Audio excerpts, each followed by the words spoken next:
Good afternoon. I'm Ron Zimmer, Director of the Martin School of Public Policy Administration at the University of Kentucky. On behalf of the Martin School and our invaluable co-sponsors, the Henry Clay Center for Statesmanship and Commerce Lexington, welcome to the 2020 Wendell H Ford Public Policy Lecture. These are very exciting times for the Martin School. Not only are we hosting today's Ford Lecture, but the recent start of the 2020-21 academic year marked the first year for our new undergraduate program. Now, in addition to our existing postgraduate studies, undergraduate students for the first time will have the opportunity to achieve a major in public policy from the University of Kentucky. The Ford Lecture is named for one of Kentucky's most prominent 20th century public officials, the late Governor and four-term U.S. Senator Wendell Ford, who after his retirement in 1998 served as a guest lecturer at the Martin School. The lecture's purpose is to focus attention on current and critical policy issues. In past years, we focused on issues and subjects that met three criteria. They had to be important, timely, and relevant. The November election are exactly 3 weeks from today. The country will elect a president, a new Congress, and countless other state and local officials. It's a day that indeed is important, timely, and relevant. And that's why we're excited to have the country's foremost political analyst with us today to share his perspectives and insights about the upcoming election. His name is Charlie Cook. He is founder, editor, and publisher of the Cook Political Report, an impartial, nonpartisan newsletter that is widely regarded as authoritative voice on American politics. He's seen Washington politics from the inside and out. Prior to starting his newsletter in 1984, he worked as a Capitol Hill staffer, pollster, and campaign consultant. And there's a local connection as well. Charlie worked for the Democratic Senatorial Campaign Committee in the late 1970s when Senator Ford was its chair and became good friends with the senator. Following Charlie's presentation, we will have a roundtable discussion with three prominent political observers. They are Susan Page, who is a Washington bureau chief for USA Today and moderator of last week's vice presidential debate in Salt Lake City. Al Cross, who is a UK journalism professor and former political reporter for the Courier Journal, who still writes columns for the Courier Journal and other news outlets. And our moderator, Renee Shaw, who is a public affairs producer and host for the Kentucky Education Television Network. Unlike past years when we've had the lecture in person, this year will be a virtual event. Charlie and Susan will be joining us from Washington, D.C., while Al, Renee, and I are in Lexington. Our format, however, will be the same. The presentation will be followed by what I know will be a robust panel discussion that will last until the program concludes at 5:30 p.m. So thank you for joining us, and now it is my pleasure to present to you Charlie Cook. Welcome, Charlie. Thank you very much, Ron, for that. Am I through? I can't see. I'm not seeing. Am I still here? Hello? Hello? Charlie, you're on. Oh, okay. I'm looking at a screen that's hitting me up for money. And I thought I'd gone off. Well, thank you very much, Ron. And it really is an honor to, if not be with you, literally be here virtually with you. As Ron said, that Senator Ford gave me my first job right out of college, and I worked with Bill Wester, who had been one of his top aides in the governor's office and in the Senate office. And Paula Busey, who I think may be watching this, and Mike Ruling, who was on your board and was Senator Ford's press secretary. But I learned so much from all of them, and felt like I was an honorary Kentuckian. Senator Ford was he had this homespun, folksy type demeanor and humor, but he was as cagey as he could possibly be. And there I was in my first job out of college, and somehow I got invited to a function that was at the Georgetown home of former New York Governor Averell Harriman, who is one of our nation's preeminent statesmen, and his wife Pamela. They were having a function there, and it was in Senator Ford's honor. And there we were with all these world-class artwork in this double townhouse, basically mansion in Georgetown. And there was a Degas statue over here, and this and that, and it was amazing. And when Senator Ford got up to speak, he said, I've had the honor to be elected to the Kentucky Senate, to lieutenant governor, and then as United States Senator. But, I never really realized I'd made something in my life until Gene and I were invited to come here to the Harriman's home. This is America's first family, he said, with an absolute straight face. And then he said, hell, before that night, I thought a 7-course dinner was a possum and a 6-pack. But anyway, that was Ford was definitely a piece of work. What I'm going to do is talk a little bit, first just start off with where the race stands, and then kind of back up and maybe put a little context around it. When Ron said that they were going to have the America's foremost political analyst, I thought, damn, I've just been replaced. I'm not sure I can nominate a couple of people, but it's not me. But anyway, this is a real honor. We're expecting, notwithstanding the coronavirus and any voting issues that come up, I'm expecting that we're going to see a record high voter turnout. 2016 was right in line with the 3 previous presidential elections, with roughly 60%. Give or take a point, 60% of the voting age population turning out. And I think we're going to match or exceed the records that were set in 1940 and 1960 of 65%. That we're just seeing enormous interest. We're all year just off the chart poll numbers, and then once applications for requests for absentee ballots, for voting by mail, just literally off the charts.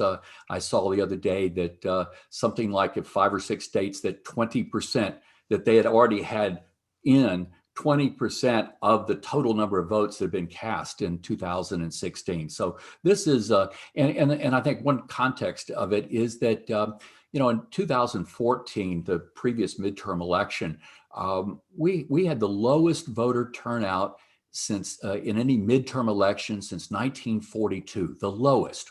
And then we had that 2016 presidential election when, as I said, the turnout was just absolutely normal. Some groups turned out a little more than normal, some a little less, but it averaged normal. And then we had that remarkable election night, surprising election night. And in the very next midterm election in 2018, we had the highest voter turnout in any midterm election since 1914. And I think, what we saw was that President Trump basically motivated his base and Republicans to the nth degree. And he motivated Democrats and his critics to the nth degree. And it was kind of interesting that Democrats just had their hair on fire coming out of that 2016 election. They just never got over it. But Republicans kind of dropped into some complacency in 2017 and early 18. I mean, after all, they had the White House, they had the House, they had the Senate, they had everything, and then, we don't believe polls. So, all was good. And Republicans were very, very worried. Some Republican strategists, in fact, the Republican National Committee leaked a poll, a national survey that they had commissioned that was showing that Republicans and Trump voters were really not motivated, not energized. They were really worried that Democratic turnout would vastly exceed Republican turnout. So they leaked this poll to try to get it out. And then the Kavanaugh nomination hit. And there's nothing like a Supreme Court fight to motivate party bases, but Democrats were already incredibly motivated. But it basically it was what I call a color enhancement event, where it made the blues bluer and the reds redder. But Democrats were already motivated to the nth degree, and but it brought Republican motivation up to the same level. And so we ended up with this enormous turnout with both sides' bases coming out in big numbers. Now that was a kind of what we could call a bifurcated election. It was like it was two different elections. One for the U.S. Senate that was largely in red Republican states. Keep in mind that the U.S. Senate, only a third of the Senate is up every 2 years, but it matters which third of the Senate is up. And that particular cycle had a whole lot of races in very red Republican states. And in fact, Democrats had 10 incumbents that were up in states that Donald Trump had carried 2 years earlier, 10. Republicans only had one incumbent up in a state that Hillary Clinton carried. And that of those 10 Democrats that were up in Trump states, 5 of them were up in states that Donald Trump had carried by 19 points or more. Wow. And not surprisingly, 3 of those 5 Democratic incumbents lost re-election, but Democrats picked up an open seat in Arizona. So that's how you got the net gain for Republicans of 2. But in those red states, President Trump was very, very popular. And that popularity stretched over and benefited Republican Senate candidates. But on the other side of the ledger were the House races. And Democrats picked up, as you remember, 40 seats in the House of Representatives and control the House, picking up long time Republican districts in surprising places in suburbs of Atlanta, Dallas, Houston, Kansas City, Oklahoma City, Richmond, Virginia, and others outside of the Sun Belt. But it was amazing. But it was driven in by the suburbs, and in the suburbs, President Trump was absolutely not popular, and that actually drug down a lot of Republicans that were running out there. So it really was a split decision race. Now, for this year, in the race for the Electoral College, remember that Hillary Clinton won 20 states plus the District of Columbia that totaled 232 electoral votes. And so she was 38 short of the 270 you need. And Donald Trump won 30 states with a total of 306 electoral votes. So he had 36 more than necessary. Now, the whole election basically turned on, as you remember, Michigan, Pennsylvania, and Wisconsin. And in those 3 states, it was, and the fascinating thing was, Michigan and Pennsylvania had gone Democratic 6 times in a row. The last Democratic presidential candidate to lose either one was Michael Dukakis in 1988. Wisconsin had gone Democratic 7 times in a row, with Walter Mondale, the last Democratic presidential candidate to lose that state. But on election day, President Trump ended up winning Michigan by 0.2 percentage point. And ended up carrying Pennsylvania and Wisconsin by, I use the 0.7 point. Some people use 0.8. It's not really, an official number, or you get conflicting numbers, but 0.8 point. So here we have this national election with 137 million people voting, 14 million in those 3 states, and the presidency was settled by 78,000 votes. Wow.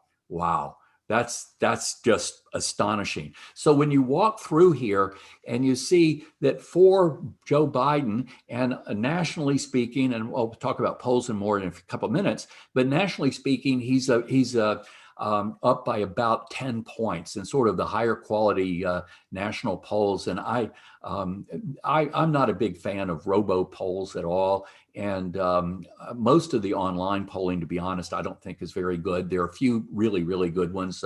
Pew Research just released a survey of almost 11,000 registered voters. They do a nice job. Associated Press and the National Opinion Research Center at the University of Chicago, they do a good job. But a lot of the others are not ones that I'm fans of and don't really look at terribly closely anymore. But looking at it, approaching this from Biden's standpoint, is if he's safely ahead in all 20 of the Hillary Clinton's carried states and DC. We're keeping an eye on Nevada and Minnesota, but those look like they'll be okay for him. And then you get to the Michigan, Wisconsin, Pennsylvania. And right now, Biden has a lead of 6, 7, 8 points, something like that, in each of those three states. And it had been a much smaller lead back when Biden's lead back through most of last year and into the first two stages of the coronavirus pandemic. When Biden had a national lead of about 4, 5, 6 points, it was more of a low single-digit lead in those three states, and then in the next three back, Arizona, Florida, and North Carolina, were effectively tied, or even President Trump maybe ahead by a point or so, particularly in Florida. So basically, for Biden, if he holds on to just those 20 Clinton states and just wins the three states that Clinton lost by 7, 8 tenths of a point or less, that's 278 electoral votes right there. But the next, there's sort of 6 generally agreed upon big battleground states. The 3 Frost Belt that I keep mentioning, Michigan, Wisconsin, Pennsylvania, and the others were Arizona, Florida, and Kentucky. I'm sorry, Arizona, Florida, and North Carolina. And in those, Biden is generally ahead by, 3 or 4 points. North Carolina has been roughly even. And then we actually just got a pretty good poll back today from the Monmouth University poll that came out in North Carolina that had, depending upon which level of turnout you're looking at, that had Biden up by 3 or 4. And I think most of the polling we're seeing in the Senate race that's asking the presidential are showing Biden up a little bit in North Carolina. But in each of those states, Biden is ahead, but it's a very, very small number, and it's not one that he could put in the bank at all. And then we're keeping an eye on sort of a next tier, which would be Georgia, Iowa, Ohio, and Texas. And ironically, Ohio used to be a swing state, and then it started trending Republicans. But now we're seeing Biden ahead, and a few more polls than not by much, like 1 or 2 points. And but so when I sort of bottom line it, and I'll talk about, well, actually, let me do that after. Let me do that at a next stage. In terms of the congressional elections, we started off assuming that Republicans would pick up some seats in the House. I mean, when you lose 40 seats, generally you pick up some of those, at least some of those, back in the next election, and I think that's what we would have expected. But as the president's numbers sort of started, were sort of as a weighing down on a lot of Republican candidates around, and Democratic fundraising for these freshman Democrats in these Republican districts were just off the charts high. So then we kind of changed to, well, maybe it's roughly even, either side could pick up 5 or 6 seats. And now we're sort of moving it more towards Democrats probably picking up, say, 10 seats, give or take 5, something like that. Now, that's when you go race by race by race, each of the 4 and 35. And we've got our House editor, David Wasserman, who I think is speaking to the Kentucky, I just heard speaking to the Kentucky Hospital Association the next few days. He thinks it's Democrats pick up about 10, give or take 5.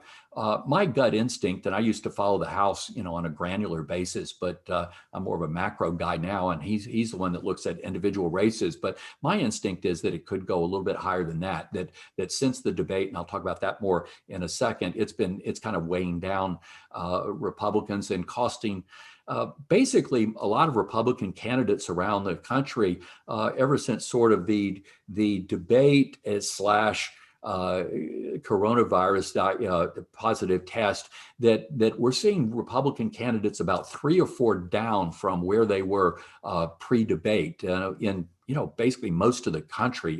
That occasionally you see things like that happen. For example, in 1990, after President Bush broke his no new taxes pledge, we saw just sort of a simultaneously drop for a lot of Republican candidates around the country, and some of them were able to kind of recoup it a bit, but where a lot of times sort of a rising or lowering tide, affects lots and lots of races in the U.S. Senate.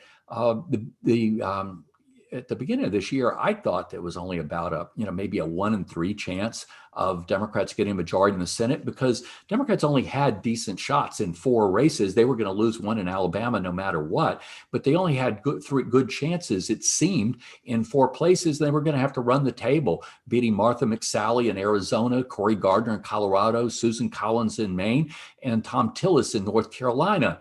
And in the old days, running the table, going 4-0 in your prime targets would have been very, very, very hard to do. And it's still difficult to do.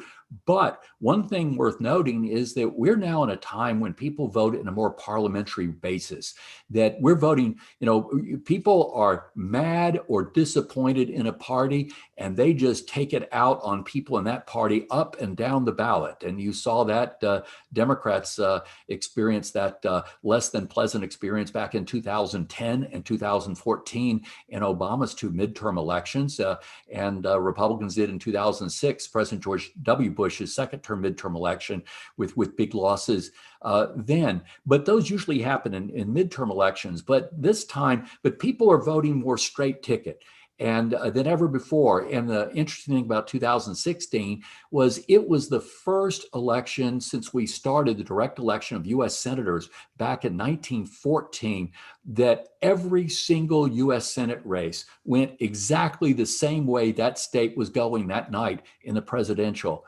Every single one of them. That's astonishing. And the Pew Research Center compiled an interesting statistic recently that going back to 2012, there had been 129 U.S. Senate races, 129, and in 122 out of 129 were won by the same candidate, same party that had carried that state in the most recent presidential. And in fact, there are only nine states in the country that have split delegations, with one from each party, or one aligned with each party. So we're seeing a lot less tickets. So they get sort of explosive. And one other thing that we've noticed is that we do these ratings: solid Democrat, solid Republican, likely Democrat, likely Republican, lean Democrat, and Republican toss-up. And of the races, the Senate races that are rated as toss-up, like going into Election Day, we found that 80-something%, typically on average, I think it's 82%, typically break in any election, break the same way. They'll either overwhelmingly break towards Republicans, or they'll overwhelmingly break towards Democrats, but they don't split down the middle like you might think with races that appear to be even money. It's sort of like whichever way that last gust of wind blows is what the side that picks up, the closest races. So that we're looking, you could see if Republicans are really lucky, they can hold their losses down to 1 or 2 seats and come out of this with 51 or 52. But that's looking, at least since the debate, that's looking less and less likely. And we're looking more and more likely that Democrats will pick up either the 3 seats with the presidency or the 4 seats if they were not to win the presidency, although it certainly looks like they will. But the possibility of this going much, much, much bigger is very real, because there are a dozen Republican seats, 11 are incumbents and one's an open seat, that are in real danger, and not in that dozen. Kentucky is it's an interesting race, but it's not one of the 12 best shots that Democrats have in the country. But Democrats, those 4 that I mentioned earlier, Arizona, Colorado, Maine, and North Carolina, each of those incumbents they're weaker now. They're in more trouble today than they were even back in January. And even Gardner in Colorado and McSally in Arizona and Tillis in North Carolina, they've been behind for a good while. But in North Carolina, where the Democrat got into let's just say a sex-related scandal about a week or so ago, I would have thought for sure that would knock out his 5 to 7 point lead. But we're seeing numbers that showed in this poll that came out this afternoon was the second one that we've seen where the Democrat Cunningham still has a lead. In this case, it was like 5 points. And it could be that people are just voting on a partisan basis, and whether you're in a scandal or not doesn't matter. And that does follow along with the theme that we've seen in recent years, that people are voting the color of the jersey, not the name on the jersey, and that incumbency matters less than ever before. But these other places that are now very, very vulnerable for Republicans, Montana, where the very popular Democratic governor Steve Bullock jumped in against Steve Daines, the Republican incumbent. Joni Ernst is another freshman Republican that thought she looked like she was probably going to be okay, but now she's in a dead even race, or actually been down a few points in private polling over the last few weeks. South Carolina, Lindsey Graham is running at best even or down a point or two. And the big story in politics, or one big story, was this week was his opponent, Jamie Harrison, who is a relatively young African-American, but I guess in the early 40s, so that's young to me now. African-American, went to Yale undergrad, Georgetown Law, had been active in party affairs, but had not ever run for public office before. He raised $57 million in the third quarter, the most of any House or Senate candidate in any state in any year. And it was because he was running against Lindsey Graham. And, I think that, any Democrat in the country with any extra change in their pocket, they're sending checks or making contributions to three people, to Joe Biden against Donald Trump, and to Jamie Harrison against Lindsey Graham, and for Amy McGrath against Mitch McConnell, even though it's an incredibly uphill race. There are two other Georgia races, Georgia Senate races, a special and a regular, that are basically effectively dead even too. So when you have that many, and I left out an open seat in Kansas that is extremely close. In fact, in Kansas, very Republican, but strange things have been going on in Kansas lately, and the president's not helping. These Kansas City suburbs have been a little more challenging for Republicans in recent years. And we haven't included John Cornyn in Texas, and I think he's going to get reelected. But that race has gotten 5-6 points. I mean, it's within striking distance, and the Texas State House of Representatives is sort of teetering on the edge. The Democrats picked up a slew of House races, congressional races last year, and the last one is there's some polling in Alaska, private polling, that shows that race very, very, very close. So basically, Democrats have 12 good opportunities at Republican seats, and they only need 3 with the White House, 4 not. So it's a pretty good chance that you're going to see the Senate flipping over into Democratic hands. And just one last, and then I'll get on the presidential, is that's important because the House is going to be in Democratic hands no matter what. The presidential race, and again, I'll talk about that more in a minute, but it looks pretty likely to go to Democrats. So if Republicans, if they can hold the Senate, we'll still have some degree of divided government, and there'll be sort of a check on Democrats. But if they lose the Senate, if Republicans lose the Senate as well, then Democrats hit the trifecta. And particularly, we've seen what happens when parties have all 3. You saw with, Bill Clinton, after Democrats already had the House and Senate when Bill Clinton was elected in 1992. And, Democrats embarked on a very aggressive, ambitious agenda that some might say was too liberal, and paid the price, losing the House for the first time in 20 consecutive elections, 40 years, and losing control of the Senate that they controlled for 34 out of 40 years. Fast forward to 2008, Democrats already had the House and Senate. Barack Obama gets elected. Democrats embark on a very aggressive, ambitious agenda that some would have said was too liberal, and Democrats lose their majority in the House. And then 4 years later, in the next midterm election, Obama's second-term midterm election, they lost their majority in the Senate as well. And then, just to be bipartisan, fast forward to 2016, Republicans already had the House. They already had the Senate. Donald Trump wins. And Republicans embark on a very aggressive, ambitious agenda that some, probably different people, might say was too conservative. And what happens? Republicans lose 40 seats and control the House of Representatives. So when a party has all three, man, they can really rock and roll. And particularly if the Democrats get rid of the filibuster rule, as they're expected to do. I personally don't think it'd be a good idea, but as they're expected to do, where every day would be the equivalent of budget reconciliation day, where all you need is a majority to pass basically anything you want. Now, one other caveat in the Senate, and that is Georgia has an odd law where you have to have 50% of the vote plus one. And one of those two seats is definitely going to go to a runoff. The second one might, because both those races are basically give or take 2 points, dead even. The second one could well go to a runoff as well, and the runoff is on January 5th.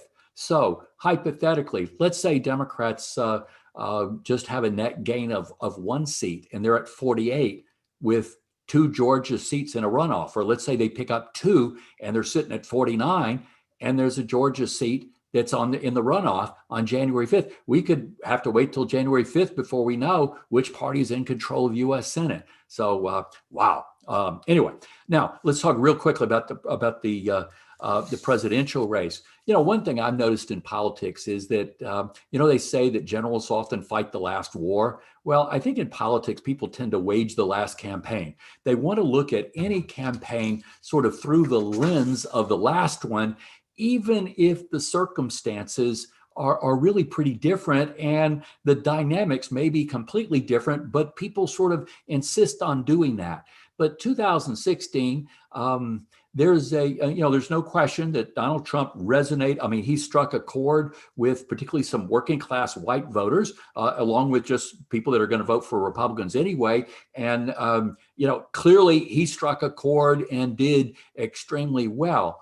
But I think half of that election had to do with Hillary Clinton rather than Donald Trump. I mean, you had a race that was between the Democratic nominee with the highest unfavorable ratings of any Democratic nominee in the history of polling up against a Republican nominee who had the highest unfavorable rating of any Republican in the history of polling. And one of them was going to win no matter what. There was never a scenario for Gary Johnson, the Libertarian, or Jill Stein, the Green Party candidate. Both had been their party's nominees 4 years earlier. There was never any danger that they were going to win. So one of them were going to win, despite the fact that they both had extraordinarily high unfavorable ratings. And the interesting thing is there was one group that was roughly a fifth of the electorate that had an unfavorable view of both Hillary Clinton and Donald Trump. Now, what do you think voters that had an unfavorable view of both of them, what do we think they might have done? Well, you could argue they may not vote at all. That'd be plausible. Or you could say that they may vote for a third party candidate or independent candidate. Oh, that'd be plausible. Or you could think that maybe they just split down the middle. That'd be plausible.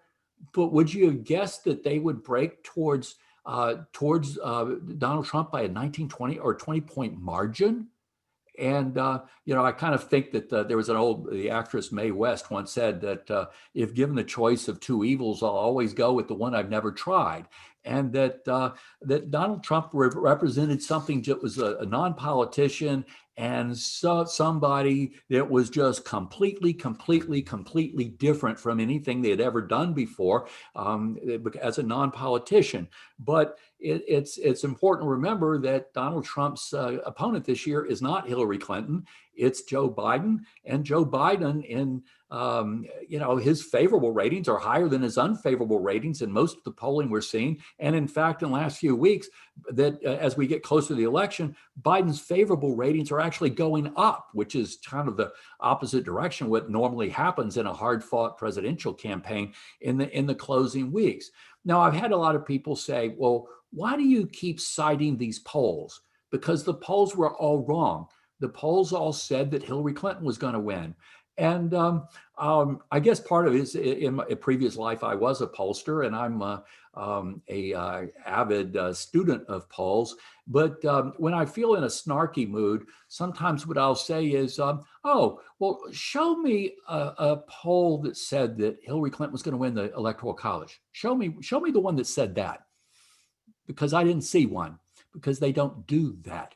National polls purport to measure the national popular vote. And they don't do the Electoral College. They don't break out by individual states. They just simply don't do that. And I'm looking for a piece of paper with a number, so that they measure the national popular vote. Now, let's say you woke up the morning of the election and you looked at realclearpolitics.com, which is sort of the most avidly followed averages of all the national polls. There's, another one, Nate Silver's 538, that's very good, but let's just use the one that's most looked at, watched most. If you woke up the morning of the election and you looked, and you would have seen that an average of all the national polls had Hillary Clinton ahead by 3.2 percentage points. She was ahead 47-44. Now, when all the votes were counted, what was the vote count? 48-46. So wait a minute, the poll average for Clinton was 47 and she got 48% of the vote, and the number for Donald Trump was 44 poll average, and he got 46%. Well, gosh, they weren't off that much, were they? No, they weren't, actually. But they were measuring the national popular vote. And what people started doing is sort of conflating the popular vote with the Electoral College. And the fact is, we did get spoiled. I mean, yes, we had what they call an inversion, where one party winning the popular vote and the other winning the Electoral College. We had that happen in 1876.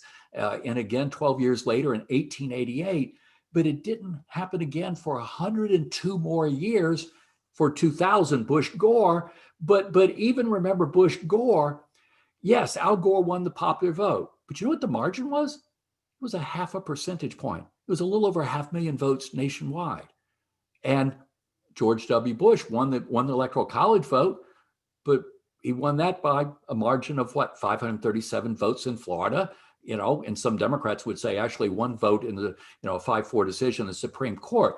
But the thing about it is, yeah, Al Gore won the popular vote just barely, and George W. Bush won the electoral vote just barely. So that really, people just sort of looked at the 2000 result as sort of a statistical fluke that may happen, once every century or so. 4 years later, we had another really close election when George W. Bush was running for re-election. And remember John Kerry? And remember, in the exit polls in the morning, they were actually showing Kerry ahead, but it was a very close. But in the end, the popular vote, Electoral College vote, went the same direction.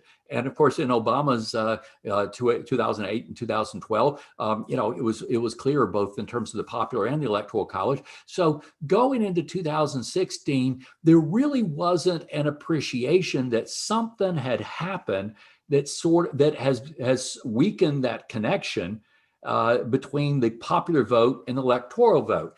And very simply, what happened was that in the Electoral College, and let's put aside Maine and Nebraska that do slightly differently, but once you win a state by one vote, that's it. You don't get bonus electoral votes for running up the margin. And so when Hillary Clinton wins California by a 4.3 million vote margin, basically 4.3 million minus one vote is wasted, right? Or New York State by 1.7 million, or Illinois by 950,000 votes. Conversely, for Republicans, the states that they win by a big percentage basis, they're generally small to medium-sized states. And the big states they tend to win with smaller margins. So Republican votes are just more efficiently allocated around the country than Democratic votes are. But that was not as obvious, or it was not as obviously relevant prior to the 2016 election than it is now. And that's why we think that that a Democrat probably needs to be 3 or 4 percentage points before they should start maybe feeling a little bit more comfortable that that would translate into an electoral college victory. Of course, we're obviously going to be watching the polls in individual states as well. But we had been spoiled with all these very close elections where they all went the same way, like 1948 Truman Dewey, 1960 Kennedy Nixon, 68 Nixon Humphrey George Wallace, 76 Carter Ford, 92 Clinton George H.W. Bush. I mean, we got spoiled. And now it's just real clear that something else is happening. But the point I was going to get to, though, was, but there's this perception that the polls were all wrong. Well, we talked about the national polls were off. The average was off by 1 point. I'll come back to that in a second. But what about the state polls? Because we look at state polls as closer than just about anybody else. And when we do our ratings, solid, likely, for all the ratings, we had 45 states that we had rated in morning of the election as solid, likely, or lean Republican that did go Republican, or lean, likely, solid Democrat that did go Democrat. We had 2 states, this toss-ups, Florida and North Carolina. Well, they were, but where we were dead wrong was 3 states. And guess what? Those were also the 3 states where the polls, the state polls, were really, really wrong. Now, 2 of those 3 were not considered major battleground states, that the Clinton campaign hardly had a campaign. They basically didn't have a campaign in either Michigan or Wisconsin. In fact, Hillary Clinton didn't step foot in the state of Wisconsin between Labor Day and Election Day because they thought they were fine. And in Pennsylvania, they did spend, enormous amount of money, but they basically spent it all in Philadelphia, in the Philadelphia suburbs, and Pittsburgh in the Pittsburgh suburbs, and basically said, you know what, we could run up such a big score in these suburbs that we could ignore the rest of the state, and did ignore the rest of the state. And while, yes, Hillary Clinton did come out of the city of Philadelphia with a 450,000 vote margin, but guess what? You had Trump winning, and this was typical of a lot of places, certain kinds of parts of the country where he was running up in sort of the counties, a small town, rural small town.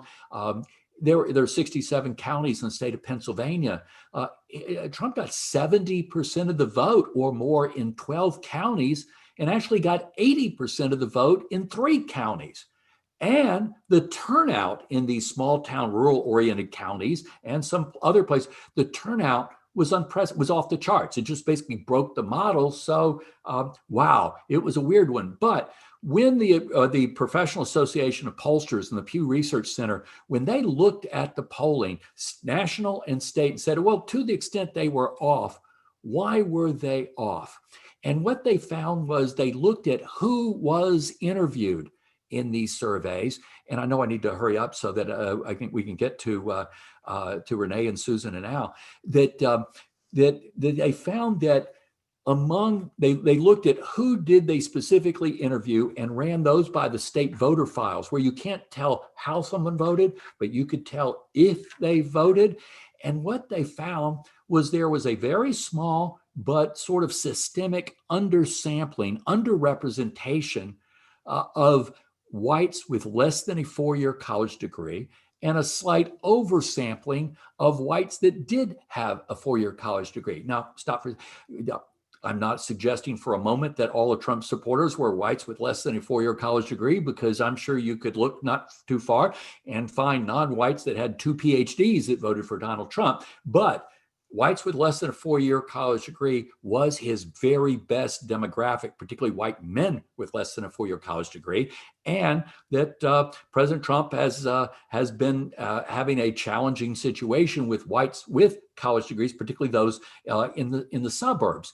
And so, just that undersampling for whatever underrepresentation in the sample, just that would have thrown the national numbers off by a point or so. But wait a minute, but why were they so far off in those 3 states? Well, 3 things. Number one, those 3 states have a higher percentage than normal share of whites with less than a 4-year college degree. Second, and I noticed this during the primaries in 2016, where Donald Trump did best It was, yes, it was white. It was whites with less than a 4-year college degree, but it was particularly those in industrial, manufacturing oriented areas, places that had over the last 40 or 50 years lost a whole lot of quality blue collar jobs.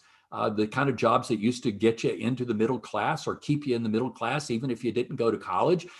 Those kinds of jobs, had been lost, and whether it's international trade or, the plants closing and go into a right to work state, or whether it was just automation technology. But for whatever reason, those were the kinds of places where Trump overperformed. And guess what? Michigan, Wisconsin, Pennsylvania. And the third reason is that we found out from the exit polls that the late deciders, and a lot of them probably were those haters that we talked about that had a unfavorable view of both, that they broke by a big margin. People that decided early went more for Clinton, but people that made their minds up in the last few days, last week or so before the election, they broke towards Donald Trump. Well, guess what? Those 3 states, they are 3 states that had some of the more restrictive election laws in the country, with very few people voting by mail, very few people voting early. So anything that was happening very, very late in the campaign would have more of an effect than it would elsewhere. Okay, let me just speed up. I think the conventional wisdom that President Trump was a favorite for re-election, and the betting markets even had him as a favorite as recently as the end of May, and at one point in September, again, they had it at even money. But I think it's ignoring the fact that when you have an election that is between 2 candidates that are neither one's an incumbent, that's a choice election where people are choosing between 2 candidates.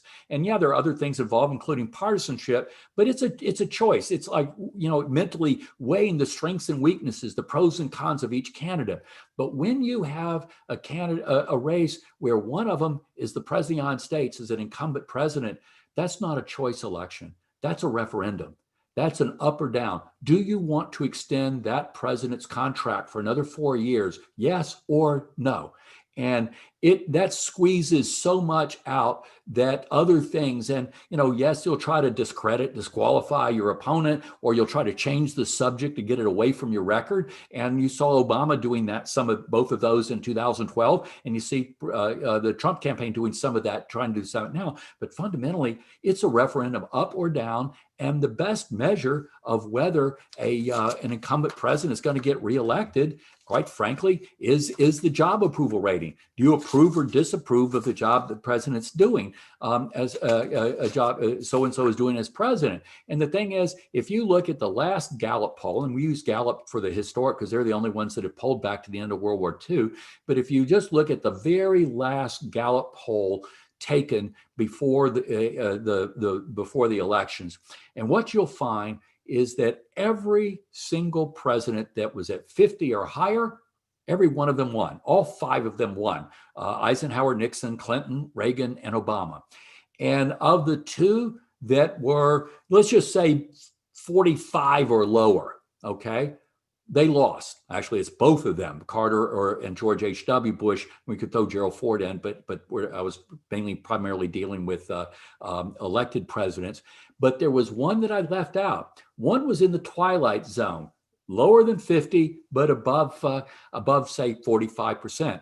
And that was George W. Bush.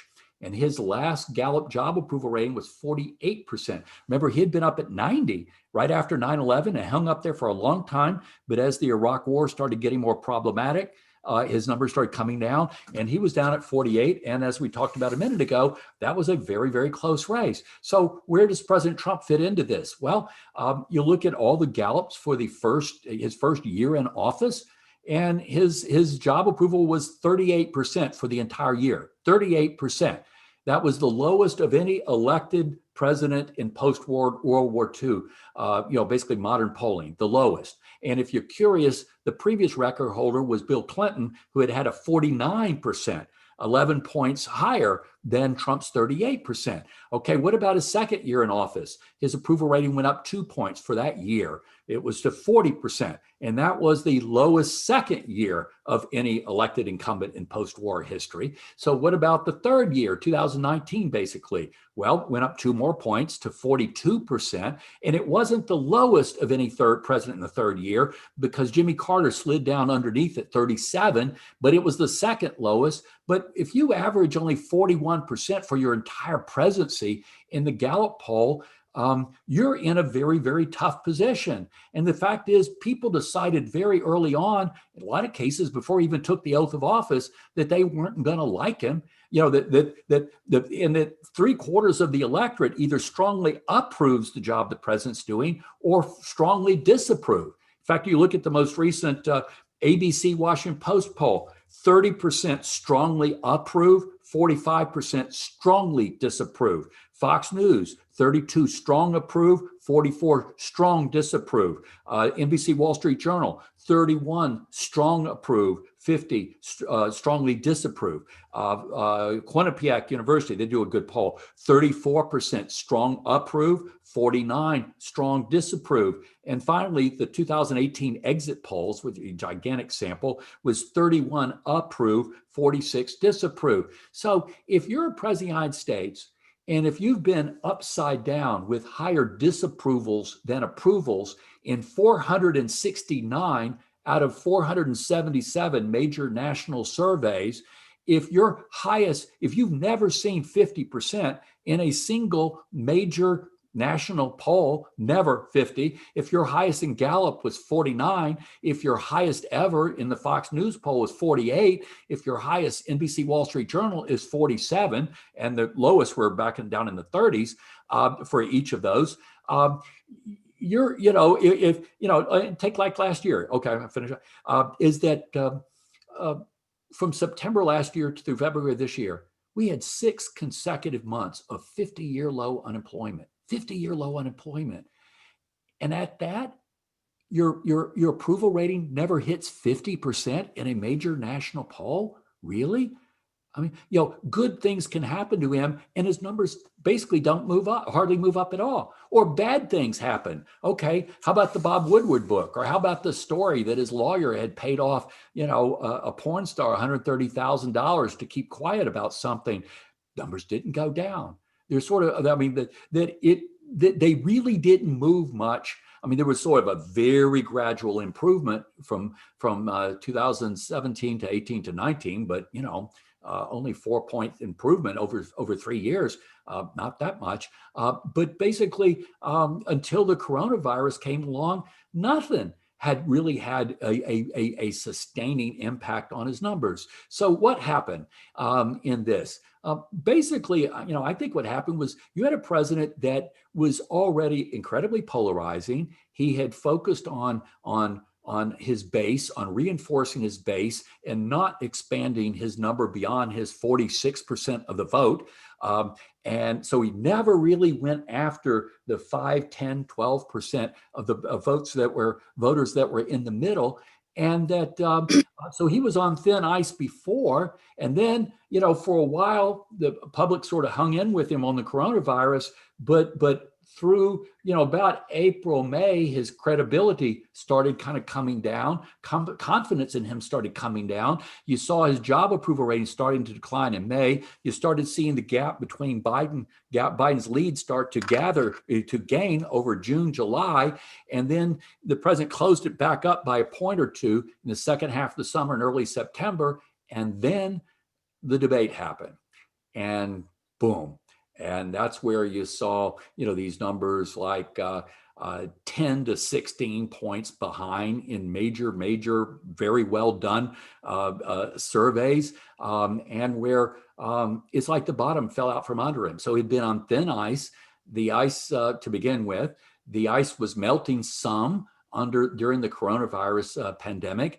And then with that debate performance, just broke through. And the last thing was, if you think about it, the most compelling argument the president had was he had the strong economy. That was his tailwind in this election. That was his campaign was sort of built on a strong economy.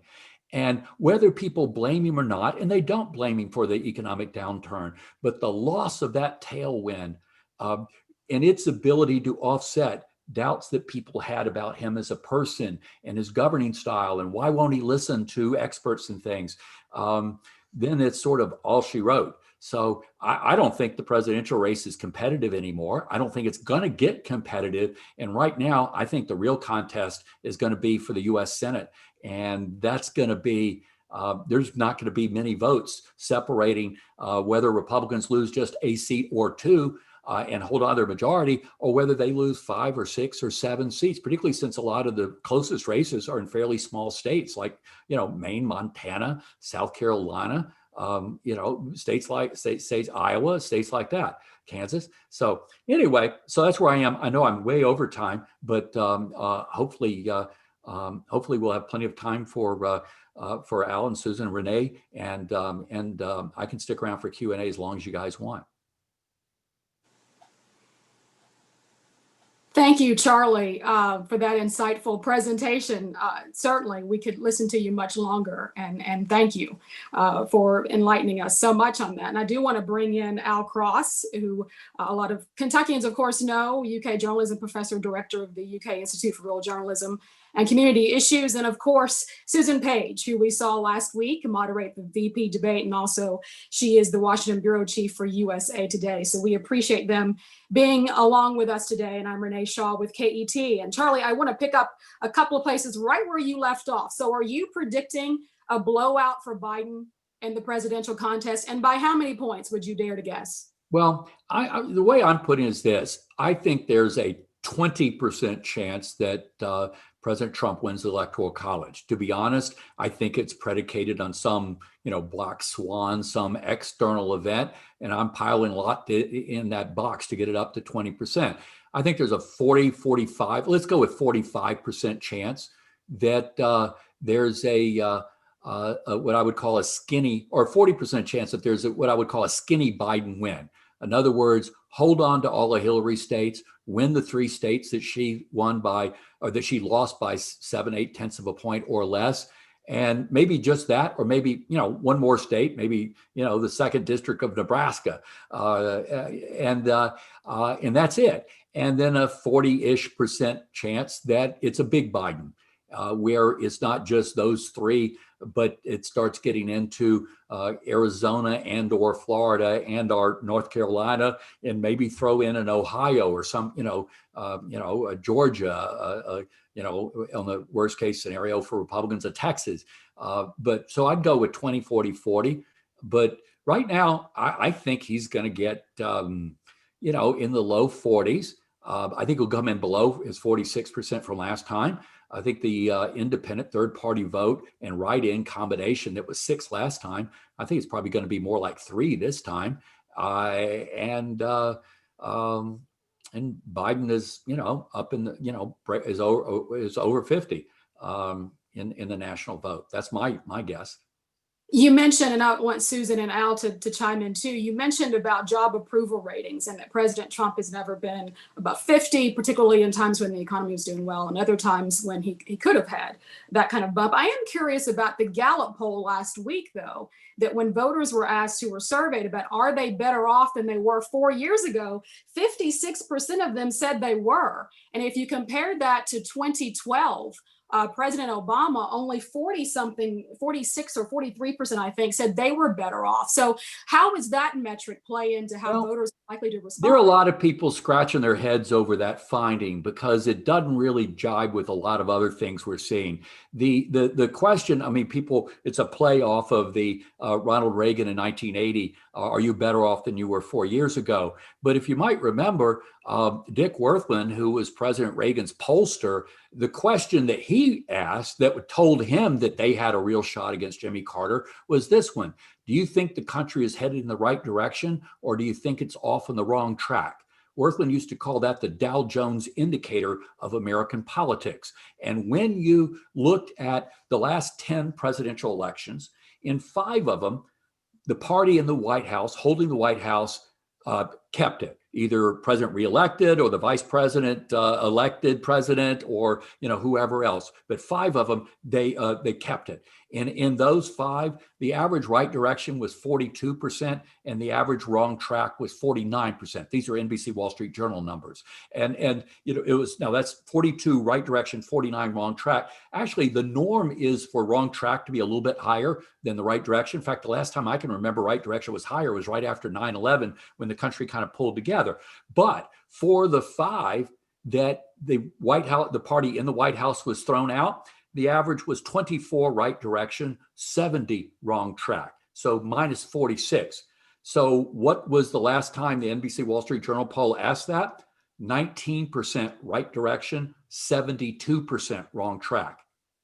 So, and the thing is, that's the question that has sort of the more, I think has been more closely watched with pollsters. That's the number I'm a lot more familiar with. And I think there's a NBC Wall Street Journal poll coming out shortly. And I'm hoping they included that one in this one, because their last poll didn't actually have it. Susan, did you want to chime in here? I did. First of all, I could listen to Charlie all day. So glad to be able to hear him here. We all have a certain reluctance about making predictions about elections, given our experience 4 years ago, when there was a lot of confidence that despite her weaknesses, Hillary Clinton was going to be elected. So it's interesting that Charlie's pretty out there pretty far, with 80% chance that Biden wins. One thing that I'm thinking about, usually 3 weeks out, another presidential debate schedule, that's an opening for there to be some changes in what we see in the landscape, but maybe not this time, for 2 reasons. One, attitudes toward President Trump has been pretty much set in concrete from the day that he was elected 4 years ago. And the other is 10 million people have already voted. I can't imagine how many people, well, maybe Charlie has a number, how many people we expect to have voted by the time they meet again in their second and final presidential debate on October 22nd. So it seems to me there is less chance than usual that this happy trajectory for Joe Biden gets changed before Election Day. Al, your comments too. And I also am curious about how much the Supreme Court fight, which was also a factor in 2016 to help mobilize Republicans to Trump, how much of a factor is that issue going to be in this election? Well, the Supreme Court mobilization was really in 2018 over the Kavanaugh fight. And it doesn't appear to me like there's going to be a similar sort of motivation over Amy Coney Barrett. The Republicans are actually trying to do a little political jujitsu and say, oh my God, if the Democrats take control, they're going to do away with the filibuster and add seats to the court. I'd be interested in Charlie's opinion on whether or not those kinds of arguments really have that much effect on voters, or if they will stick with the parliamentary method that they've been following recently. You sit here, I sit here and I think of all the things that I meant to say and usually say. I just think that people through last spring had been turning down the volume gradually on President Trump and just listening less and less carefully. And then after that debate, I think they've hit the mute button, or they've hit the on-off switch. I just think that they've just tuned him out. And, when you talk to Republican campaign consultants, strategists, pollsters that see an enormous amount of data, they would not fundamentally disagree with what I've said here today. But in terms of the Supreme Court, the thing is that that one had drama. I mean, it was like electric. It was, it could have been a movie. Well, this one, not so much. And because first of all, it's a foregone conclusion what's going to happen, but there's no drama. And so I don't know, I think obviously Republicans are hoping that the Supreme Court fight will keep their base motivated, even if the president is going, is doing badly, that it'll keep them propped up. By the way, I left out one non-polling metric. When was the last time you saw an incumbent Republican president of the United States having fundraising problems? I mean, forget just the importance of money, put that aside. But the metric, something's not going right. But to Al's point, I just don't, I don't think that the court is going to, in terms of, yeah, I think Republicans, I think the closing argument they've got, and I've been told by, a Republican senator I talked to a couple of weeks ago, the closing argument is going to be, you need us to keep, Elizabeth Warren, Bernie Sanders, AOC, the squad from taking over the country. You need a Republican Senate. And in fact, Tom Tillis has pretty explicitly said that already. But the thing is, the question is, does that work? Some people think that worked for, well, does that still work in an era of such absolute hyper partisanship and negative partisanship? Does that still work? I think, this Republican senator I was talking to said, you know what, I don't know if it'll work, but it's the best card we got. And also, the stakes seem to be a little higher, because when you talk about expanding the Supreme Court and admitting DC and Puerto Rico as states, a lot of people would look at that as being fairly radical. And McConnell mentioned it in his debate last night with Amy McGrath. Mm-hmm. Susan, wanted to ask you, are you seeing Republicans trying to distance themselves from the president and using the argument that Charlie just made, as they will be the check and balance on the AOCs and the other liberals in Congress? Is that really gaining traction with Republicans? And is that their argument right now in the closing days? Renee, you do see some efforts by Republicans to make an argument that I first heard in 1996 in that presidential campaign. There was a point where Republicans decided that Bob Dole was going to go down and they were going to save themselves. They started making deals with Bill Clinton for legislation that was very unhelpful for Bob Dole's campaign. You've seen a little bit of that, but you know what? Good luck after 4 years of tying themselves to Donald Trump. The members of Congress who are Republicans who differed with Trump in too public a way, almost all of them now out of office. Good luck in doing that in the last 3 or 4 weeks during a campaign. I think Republicans are reaping what they sowed in aligning themselves with President Trump because of his solid support among Republicans, even though he never managed to expand his support to voters he didn't win the first time around. But Al Cross, President Trump is still very popular in Kentucky, right? And Mitch McConnell has been tying himself to him, maybe not in recent ads, but we did have seeing a lot of that previously. Well, he does it subtly in the credit frame at the end of one of his recent ads. He's holding a Trump hard hat. There's a little signal there. Susan, I just wonder if it's quite the same, that people have hooked themselves to Trump and that they can now forecast his defeat. Forecasting his defeat is not necessarily separating yourself from him. It's going to be acknowledging a reality. And I think it might actually have some effect on some voters, because the word is in the wind about 4 more states and 2 more Supreme Court justices. Go ahead, Susan. When you think about some of the warnings about the terrible socialist, communist things that the Democrats will do if they take over, then voters look at Joe Biden, who does not really come across as much of a radical. And one of the things Democrats have done very successfully so far is moderate their most liberal impulses and maintain control and party unity. I don't think that lasts. I think the day after the election is called, you're going to see Democrats fracture. You're going to see the progressive voices start to speak up. You're going to see a big fight over the direction of the party, but you don't see that now. And you have Joe Biden up there looking like pretty moderate guy.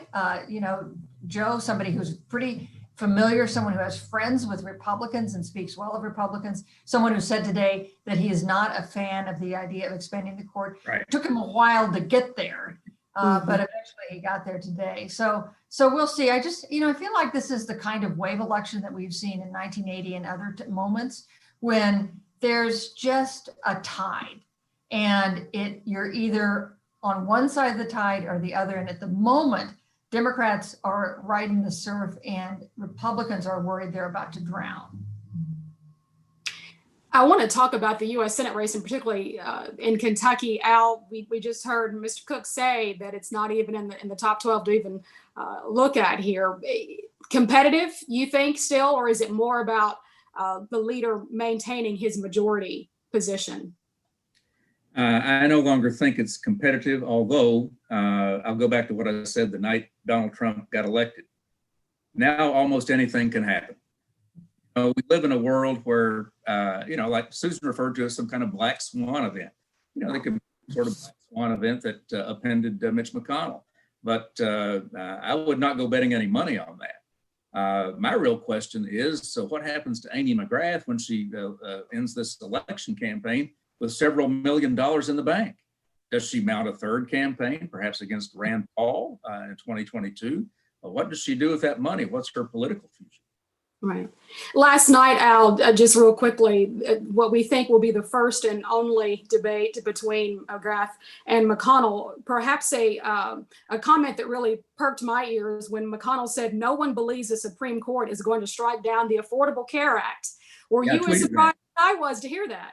Yeah, I was mildly surprised. There is a line of thought among Republicans that says, while Barrett may have signed this, or she may have criticized Roberts' logic, that the issue is not the same. It's the severability issue, and she talked about that today. And that he wants to reassure people. In Kentucky, which had the greatest increase of people going on health insurance as a result of Medicaid expansion than any other state. The Republicans know that while the Democrats didn't get any credit electorally for giving people health care, the Republicans would get a heck of a lot of blame if they started messing around with it.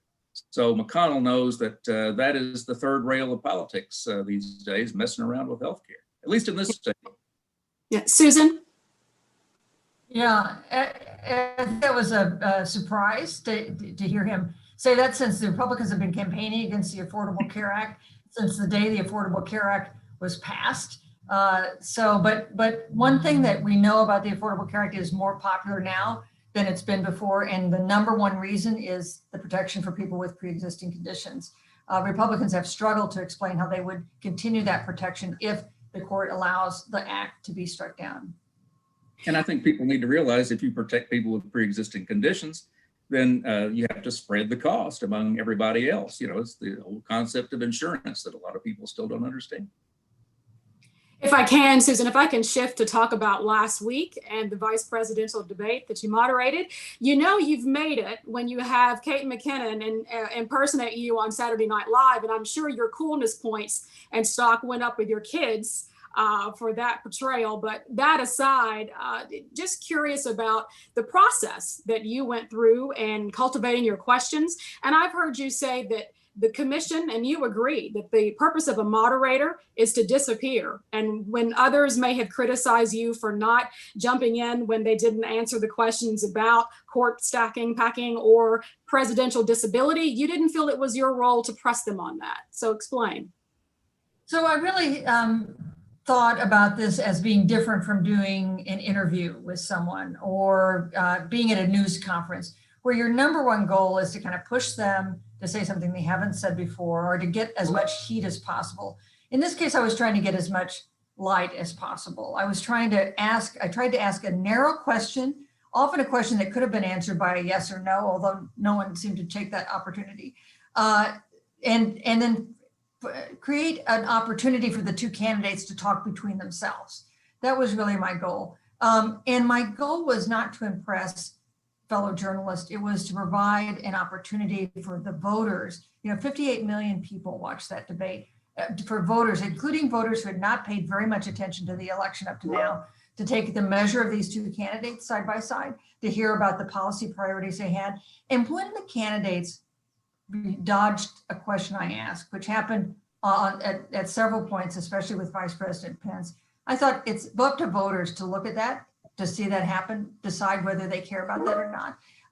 Voters are pretty smart. So that was kind of the approach I took to the debate. I'll just say one thing.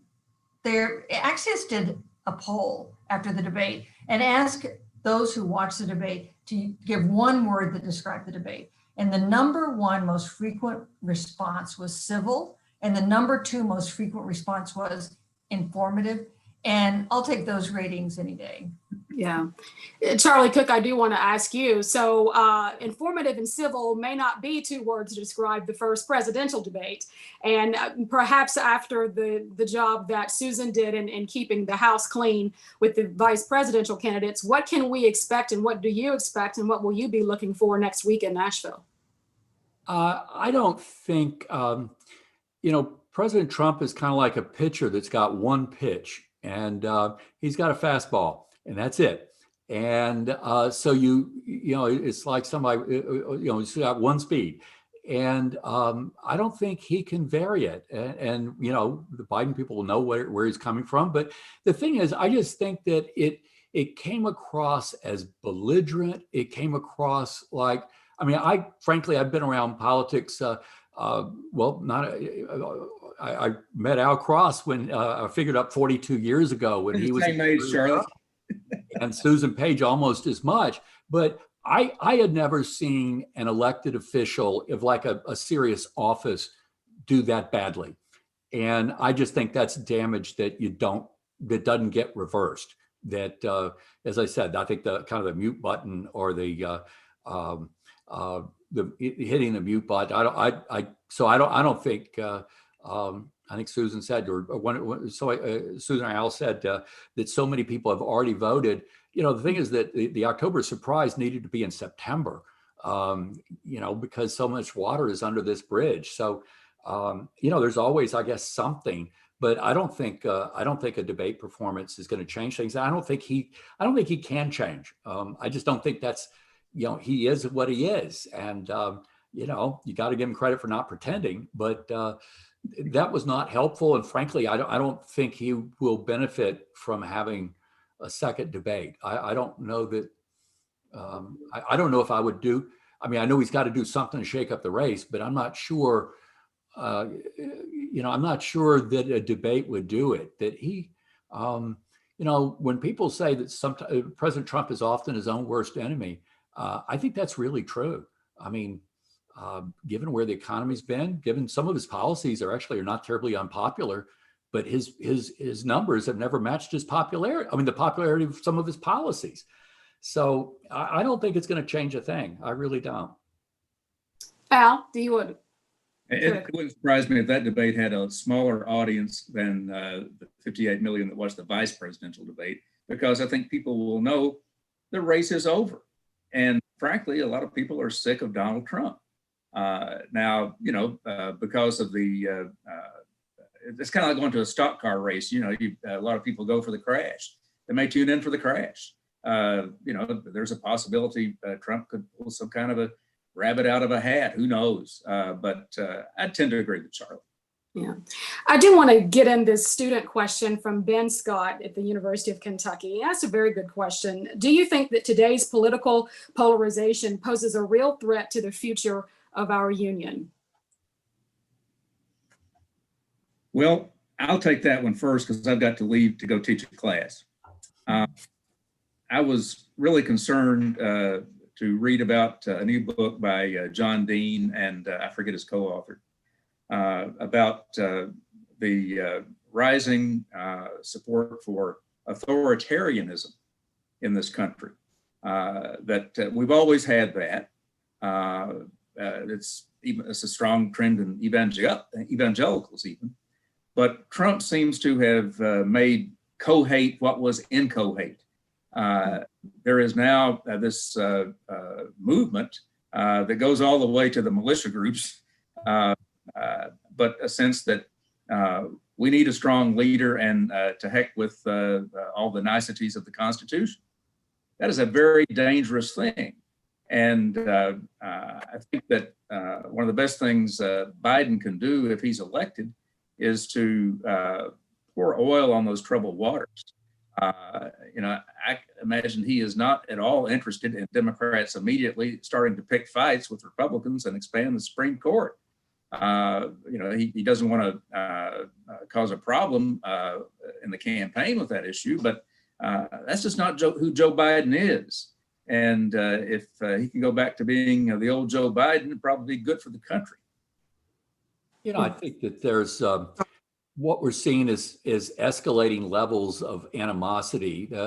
Sort of relatively new term is negative partisanship, and it's partisans who hate the leaders of the other party more than they even like their own leaders.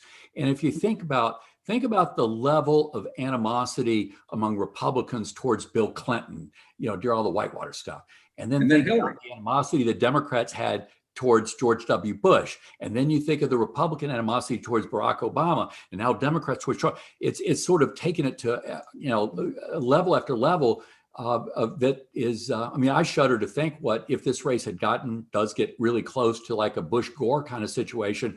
I don't know that, I wonder how the country would fare with something like that. But these ideological silos that we've created on each side, and the parties just totally sorted out with no overlapping constituencies. I really worry about where. I don't even worry about just where we're going. Heck, I worry about where we are right now. Yeah. Susan, your response, and also if we were to have a Bush Gore reprisal in 2020, what do you think that would do to our country?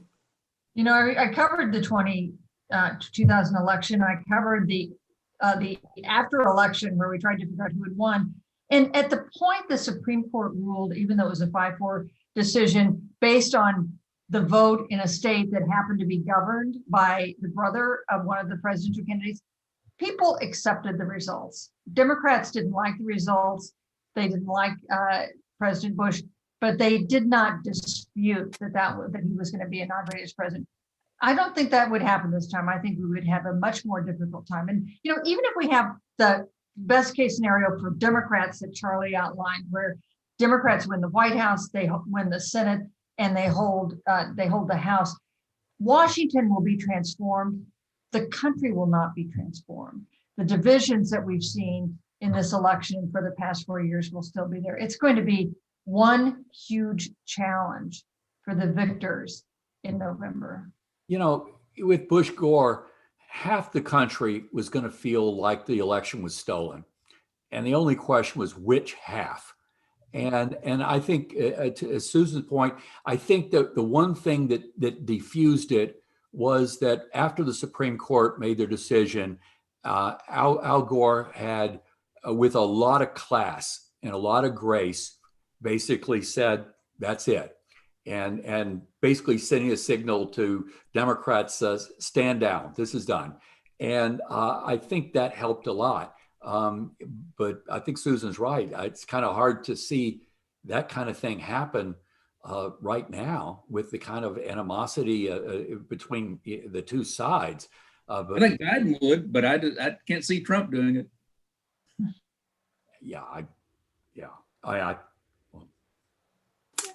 Susan, I do want to ask you about the biography that you're writing about Nancy Pelosi called Madam Speaker, Nancy Pelosi, Lessons of Power.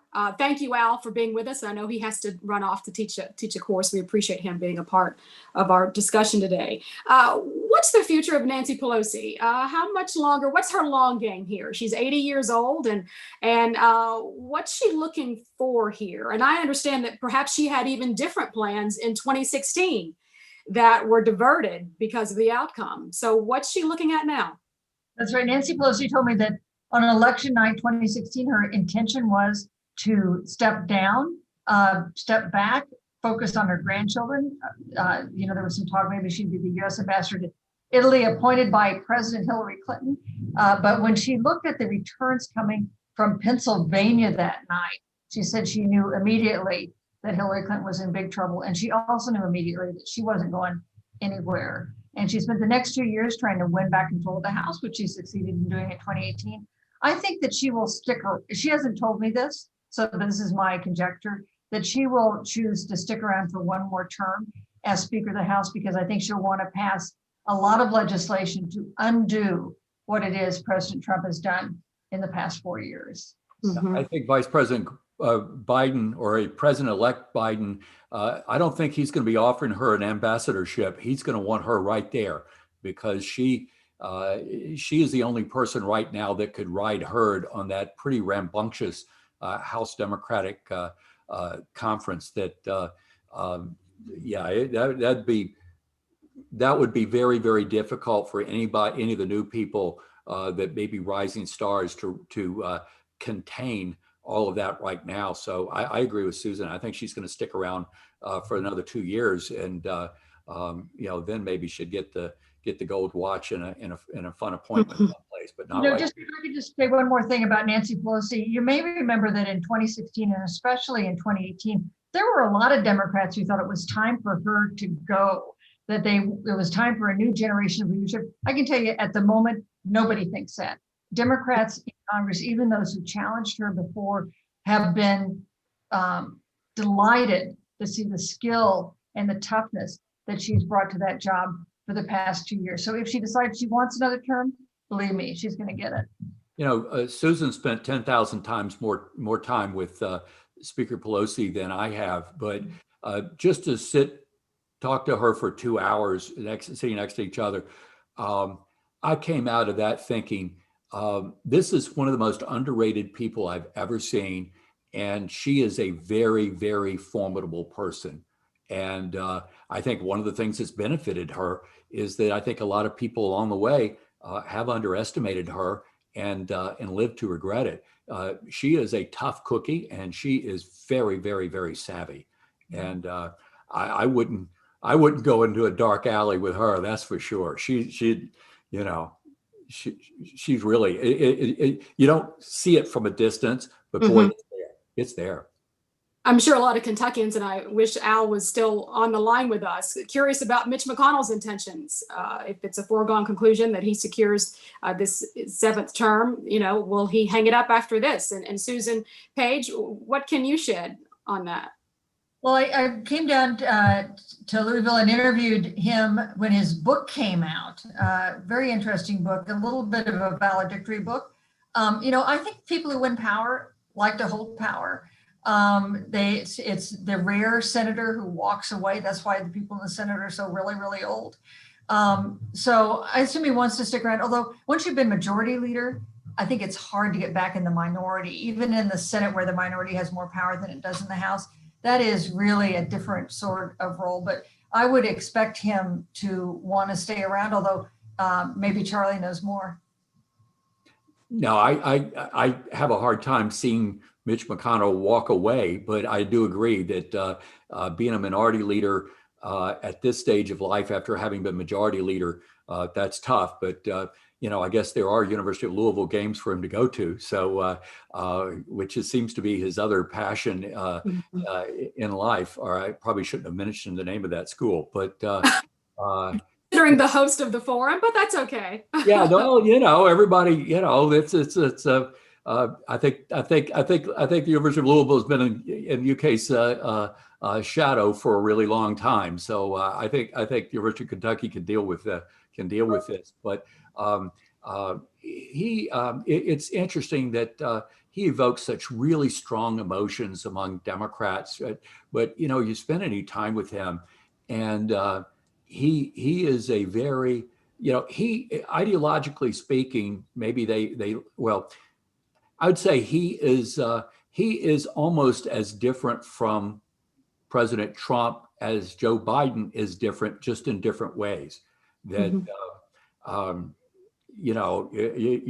I'd love to see a word cloud of what's on Mitch McConnell's mind when he's sitting there talking to President Trump, because they're not cut from the same bolt of cloth. I guarantee that.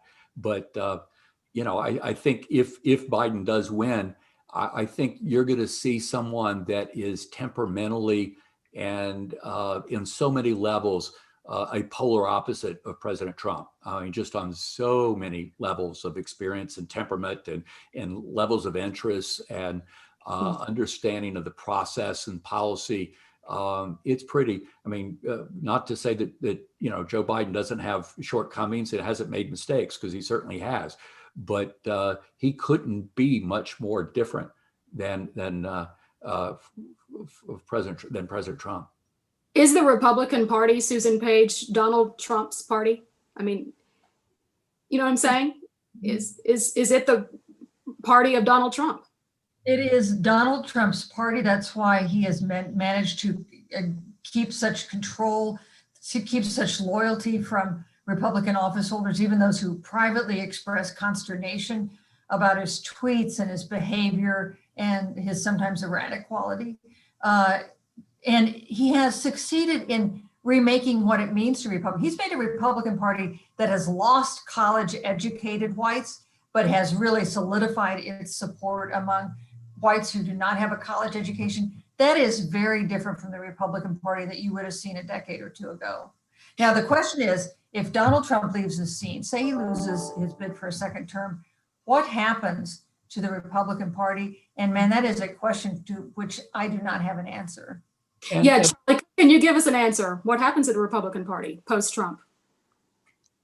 I think, well, first of all, I'm not sure what post-Trump means, because if he loses, does he leave? In other words, I don't mean office, but what I mean is he going to toy with the idea of running again in 2024?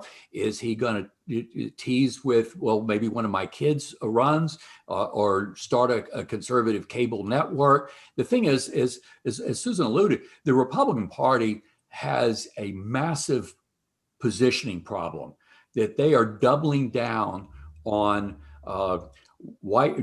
becoming more dependent upon white voters at a time when the country is getting more diverse, becoming too dependent on small town rural voters at a time when the country is getting more suburban and urban, on evangelical Christians and conservative Catholics at a time when the country is getting more secular, on less than a four-year college degree as the country is getting more. And the thing is, I think they won in 2016, despite all of that, I think because of Hillary Clinton.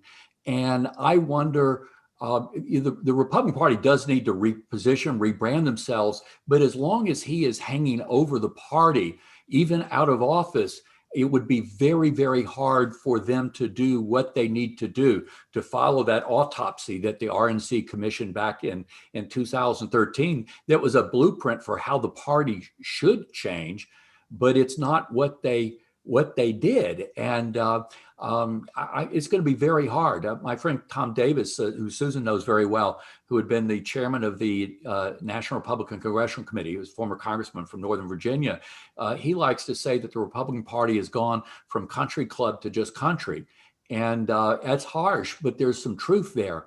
And this is, they've got a lot of work to do.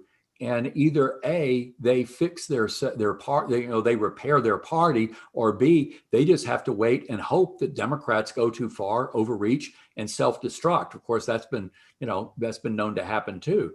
But it's a party that needs a major overhaul, and he and his base will resist that overhaul. Yeah. Thank you, Charlie Cook. Susan Page, do you have any parting words as we wrap up tonight? I would just say that politics is a privilege and a sport and a delight. And one of the reasons is because we can hear people like Charlie Cook talk about it. Well, yeah. I've been in awe of Susan for a very long time, and Al Cross was, he was the guy for Kentucky politics. Still is. Well, yeah, but I'm talking about, we read him avidly when he was the chief political reporter for the Courier Journal, and is a model. A few states have people like that. Dave Yepsen from the who was at the Des Moines Register for a long time, but a lot of states don't have somebody that just knows everything about that state's politics like Al does. But this was a privilege to be here with all of you, and I'm so glad that the center has honored Senator Ford with this, and he was a really memorable guy. Anyway, but it's an honor to be here, and I want to thank Mike Ruling and all the Ford people who nudged me towards doing this. But it's a real honor. But well, thank you, Martin School. Charlie. We'll still be reading both of you, seeing both of you on television. Of course, I love it when you're on PBS NewsHour and Washington Week in Review. Susan, I love that. So good to see you all. Thank you so much for this very insightful conversation. And we do want to thank the UK Martin School of Public Policy Administration for hosting and sponsoring this, and co-sponsored by the Henry Clay Center for Statesmanship and Commerce Lexington. So our thanks to all of those entities who made this possible. You all have a safe, healthy next 3 weeks until Election Day and beyond. Thanks so much for joining us, and take good care. Take care.